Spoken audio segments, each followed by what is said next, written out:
আসসালামু আলাইকুম friends, welcome back to my new blog channel. Good morning. আজকে সকালটায় 12টায় শুরু করলাম। আজকে আমাদের রান্না করতে গিয়ে কী সমস্যার সম্মুখীন হতে হলো চলুন দেখাবো এই ছোট্ট মিনি ব্লগে। তারপর শম্পা বললো চলো চা করা যাক। এই বলে শম্পা চা করার জন্য আমাকে ডলিকে তুলছে। ডলি বলছে আমাকে একটু ঘুমাতে দে ভাই, আমি উঠবো না এখন।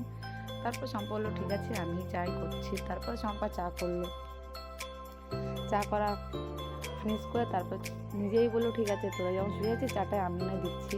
তারপর আমাদের জন্য চা রেডি করে আমাদের দিল। চাটা নিয়ে ডলিকে দিতে গেলাম। ডলিকে আবার কাছে গিয়ে দিতে হবে, কারণ একটু আলসে টাইপের কাছে আসতে হবে উঠে।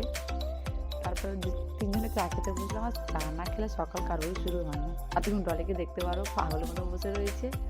এই বলে চাটা কিনে একটু শেষ করলাম, কারণ চা সবার জীবনে নেশা এক ধরনের। তারপরে আমরা তিনজনে বসে বসে একটু হানি সিংয়ের র্যাপ সং শুনছি, লাভ ডস, যেটা ডলির ফেভারিট। ডলি একটু ডান্স করছে, দেখুন একটু ভালো লাগছে ডান্স করতে। তারপর শম্পা বলছে আমারও লাভ ডসটা ভালো লাগে। এই বলে তিনজনে একটু ভালো করে বসে চাকে একটু মজা নিচ্ছিলাম। তারপর শম্পা বসে রান্না করতে গিয়ে দেখে গ্যাস শেষ। এবার শম্পা তো চিন্তায় পড়েছে, এই বেলা হয়ে গেছে, এবার খাবো কখন। ডলিকে বললাম ঠিক আছে চল তাহলে গ্যাসটা নিয়ে আসি বাজারে গিয়ে। বাজার যাওয়ার সময় ভাবছি দোকানটা আদৌ বন্ধ নাকি খোলা, চিন্তা করতে করতে যাচ্ছি, কারণ দুপুর হয়ে গিয়েছে। চলুন দেখা যাক কী হয়। দেখুন আমরা যেহেতু এখন বিহারে রয়েছে, তো বিহারে শুধু ধুলো আর ধুলো পাবে, সারা রাস্তায় ধুলো। বাজারটা দেখাচ্ছি চলুন।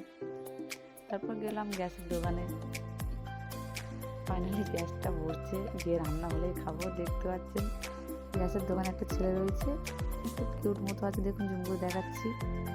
ঠিক আছে, এবার যাওয়ার সময় ডলিকে বললাম নে, বলছে আমার ভালো লাগছে একটু ভিডিও কলে কথা বলছি। 3 কিলো জিনিস না কেউ নিতে পারছে না, মাত্র 3 কিলো গ্যাস। এই বলে মিষ্টির দোকানের পাশে যাচ্ছিলাম, একটা মিষ্টিওয়ালা কাকু বগল উঁচু করে পোজ দিয়ে দাঁড়িয়ে আছে।